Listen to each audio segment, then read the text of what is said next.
So the last few times I've been up here, I've been wanting to stop, check out this satellite facility here. As you can see on the sign, it's the Alaska Satellite Facility. It's part of the University of Alaska at Fairbanks there. And it's actually run by the university, but it's a NASA thing, and it's their Near Space Network, part of the Near Space Network. And yeah, it's a pretty cool place. I always wanted to check it out, take a little bit of footage, read up on it, see what's up. And I'm going to show you a couple things here in just a minute. This is really the big part of the Near Space Network as far as NASA goes. So they have this enclosed radar dome here. It's a 5-meter antenna. And then the big one you see there next to it, it's 43 foot. So it's actually a little too tall to be enclosed, I guess. But yeah, it's pretty cool. So it supports missions with polar orbits. And like I said, they have, it's pretty much part of the old Near-Earth network. They combined the Near-Earth network and the Space network into one.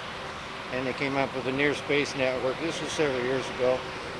And what they do is they monitor and communicate with missions that are near Earth. So in other words, all the satellites that orbit, the space station that's up there.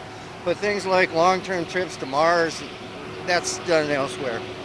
So anyway, I just wanted to get a quick look at this. I thought it was pretty cool. A couple of big satellite dishes.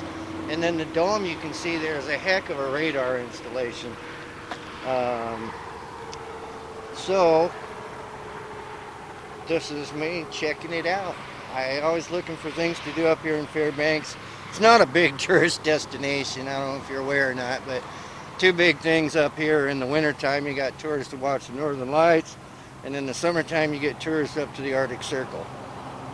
Other than that, you kind of got to figure things out on your own. There's a few caves you can go explore to, a couple lakes you can go to, but there's just not a lot of big touristy stuff. However, if you're a hunter, this is where you want to go. There are so many moose and caribou in this area, and if you get a hunting license, when you go to get your moose tag and stuff, you get 5 of these things. You get 5 caribou you can get with your tag in 1 year. And that's a lot of meat. But anyway, back to the satellites here. I just think this is so cool because it's just like right here next to the highway. And not too often me as a science nerd guy gets to look at this kind of stuff. So anyway, this is it. The Near Space Network run by NASA and the University of Alaska at Fairbanks. Pretty cool.